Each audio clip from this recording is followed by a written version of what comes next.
What attracted you to the role of classic Loki and the Loki series? I had been a lifelong fan of the comics and was very familiar with Jack Kirby's brilliant illustrations from the 60s comics. And I had always wanted to work with Tom Hiddleston, having seen him in the theatre, more than 2 decades ago in his big debut, and was very interested to follow his career. And because we have a similarity physically, we had always joked about when we'd seen each other socially about playing father and son or some variation of that. So when I got the offer to play the old classic version of him at the beginning of last year, I jumped at the opportunity. Great. In the story, who is classic Loki and where does he come from?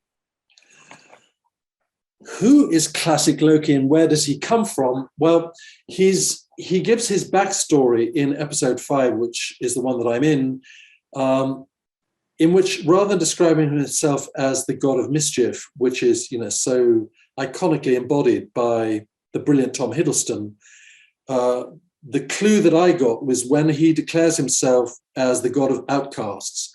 And being the age that I am, double the age of almost everybody that I was working with, and because classic Loki had been so isolated for all these years on these different planets alone, he was willing to make contact with his estranged brother. He'd got so lonely that he knew that the cost of that would be immediately arrested by the TVA, and then makes the ultimate sacrifice to Asgard. So I think that, more than anything, that informed who and what he was and what his function is in the story, that he's sacrificing for the possibility of other people to find love. What did you enjoy most about playing him? What I enjoyed most about playing classic Loki is that I got to dress up in that iconic costume, but my beef with it was that I wasn't allowed to wear a beefed up muscle suit, which all the illustrations and the costume design had. And when I got to Atlanta and they said, no, there's no muscle suit, you just have to be with the physique that you've got, which is i.e. no muscles, that I was very put out about that. But once I got over that, it was a fantastic opportunity to work with that group of actors. Tom, who I knew beforehand, but I had an especially good time and connection with Owen Wilson, who was hilarious. I just loved him. You touched on this a little bit, but tell us about your costume and then the influences from the comic books for that. The costume design that I was sent by email absolutely faithfully replicated Jack Kirby's design of the character from his illustrations from the 1960s. So I, not incorrectly in my view, assumed that I would have a muscle suit as I'm, a stick insect in real life, in order to fill out this part, the cape and the tights and the yellow Y fronts and all of that.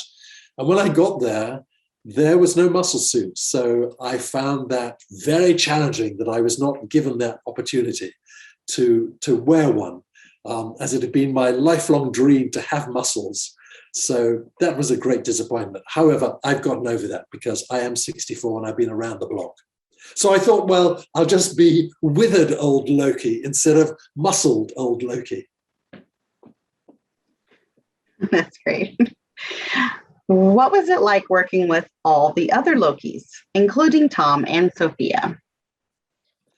I loved the fact that my relationship with Alligator Loki, I'm the only one who, very much like Dr. Dolittle, can understand and speak to him, whereas none of the other Lokis can. So we didn't have an actual alligator or even a facsimile of one. It looked like 3 sofa cushions sewn roughly together to form the shape of an alligator.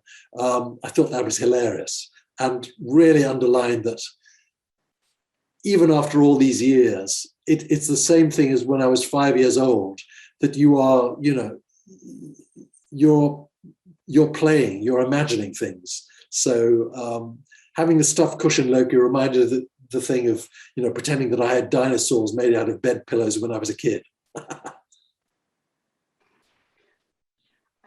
What was your takeaway from this experience? My takeaway was that I thought that only appearing in one episode, it would be something that, just came and went. It's like something that you do in that I had a similar experience in that I was in a couple of episodes of Downton Abbey and Game of Thrones, where the thing is so much bigger than anything that you could possibly contribute to it, that it doesn't, it's like throwing a pebble into a pond. There's a sort of slight ripple, but then that's it. But when this was released last Wednesday, I had no idea.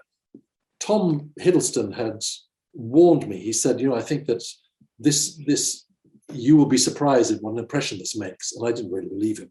Thought he was just flattering me to try and ease my nerves on the first day of filming last October.